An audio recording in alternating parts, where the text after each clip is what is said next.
Conscious பேரண்டிங்னா மெயினாக வந்து ரீபேரண்டிங் the inner child தான். ஸோ வந்து சைல்டை ஃபிக்ஸ் பண்ணணும்னு தான் நிறைய பேர் வருவாங்க. சைல்டு தப்பு பண்ணுறாங்க, சொன்னால் கேட்க மாட்டேங்காங்க, ப்ரோக்ராஸ்டினேட் பண்ணுறாங்க, இது பண்ண மாட்டேங்கிறாங்க, அது பண்ண மாட்டேங்காங்க, அழுதுகிட்டே இருக்காங்க, சொன்னாலும் கேட்காம ஏதோ பண்ணிகிட்டு இருக்காங்க. ஓகேவா? இது எல்லாமே நம்ம என்ன மோடில் இருக்கோம்னா கம்ப்ளைனிங் மோடில் இருக்கோம், பிளேமிங் மோடில் இருக்கோம். ஃபஸ்ட்டு நம்ம என்ன பேசுகிறோமோ அது என்ன எமோஷனில் இருக்குது, நம்ம என்ன பண்ணுறோங்கிற அந்த செல்ஃப் அவேர்னஸ் தான் கான்ஷியஸ் பேரண்டிங். சிம்பிளாக சொல்கிறதுனா எனக்குள்ளே என்ன நடந்துட்டுருக்குங்கிறது பார்க்குறது தான் கான்ஷியஸ் பேரண்டிங்.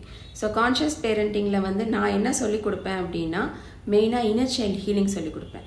எங்கெல்லாம் நமக்கு எமோஷ்னலி நம்ம அவுட் பர்ஸ்ட் ஆகிறோமோ, கோபம் வருது, நான் ஸ்டேபிளாக இல்லை, இரிட்டேட்டடாக இருக்குது, ஃப்ரஸ்ட்ரேட்டடாக இருக்குது, பயமாக இருக்குது, என் குழந்தை இது பண்ணால் பயமாக இருக்குது, இது பண்ணுறதுனால எனக்கு ரொம்ப கில்ட்டியாக இருக்குது. ஸோ நிறைய எமோஷன்ஸ் வந்துகிட்டே இருக்கும் பேரண்ட்ஸுக்கு.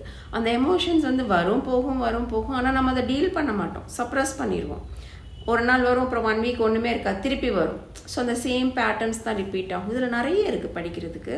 ஸோ அந்த இன்டர்னல் வேர்ல்டை பற்றி நிறைய கிளாரிட்டி எடுத்துகிட்டு வரணும். அப்படி கிளாரிட்டி எடுத்துகிட்டு வரும்போது தான் வந்து ஓகே எனக்கு இந்த மாதிரி இருக்குது இந்த சுச்சுவேஷனில், அப்போனா என் குழந்தைக்கு எப்படி இருக்குன்னு சொல்லி நம்ம குழந்தைய பார்க்கவே முடியும். ஏன்னா அது வரைக்கும் நம்ம வந்து குழந்தைய பார்க்க மாட்டோம். ஏன்னா நமக்கு நம்மளையே ஹேண்டில் பண்ண தெரிலங்கிறப்போ நம்ம குழந்தையும் ஹேண்டில் பண்ணுறதுங்கிறது ரொம்ப கஷ்டமாக இருக்கும். ஸோ கான்ஷியஸ் பேரண்டிங்கில் நான் வந்து அந்த இன்னர் சைல்டு ஹீலிங் சொல்லி தருவேன்.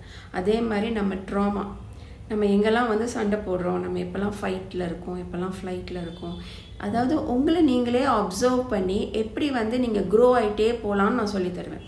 அந்த க்ரோத்துங்கிறது எமோஷ்னல் க்ரோத்து. ஓகேவா? ஸோ அந்த எமோஷ்னலி நீங்கள் க்ரோ ஆகும்போது நீங்கள் ஸ்டேபிள் ஆகிட்டே வருவீங்க. அப்படி ஸ்டேபிள் ஆகிட்டே வரும்போது சைல்டு என்ன டேண்ட்ரம் த்ரோ பண்ணாலும் நீங்கள் ஸ்டேபிளாக இருந்து சைல்டை கைட் பண்ண முடியும். அதுதான் வந்து கான்ஷியஸ் பேரண்டிங். ஸோ என்னோடய 3 day ஒர்க் ஷாப் ஜாயின் பண்ணுங்கள். நான் அதை பற்றி நிறைய சொல்லித்தரேன். நம்ம வந்து இன்ட்ராக்ட் பண்ணலாம். உங்கள் ப்ராப்ளம் ஏதாவது கொண்டு வந்தீங்கன்னா அதை எப்படி வந்து சால்வ் பண்ணலான்னு சொல்லித்தருவேன். இது வந்து ஒரு ஜேர்னி தான், குவிக் ஃபிக்ஸ் எதுவுமே இருக்காது. அந்த ஜேர்னி எடுத்துகிட்டு போகும்போது ஒரு பீரியடுக்கு அப்புறம் நமக்கு வந்து பேரண்டிங் ஈஸியாகிடும். ஸோ இனிஷியலாக கொஞ்சம் கஷ்டம் வரும், பட் போக போக கண்டிப்பாக ஈஸியாகிடும். தேங்க்யூ.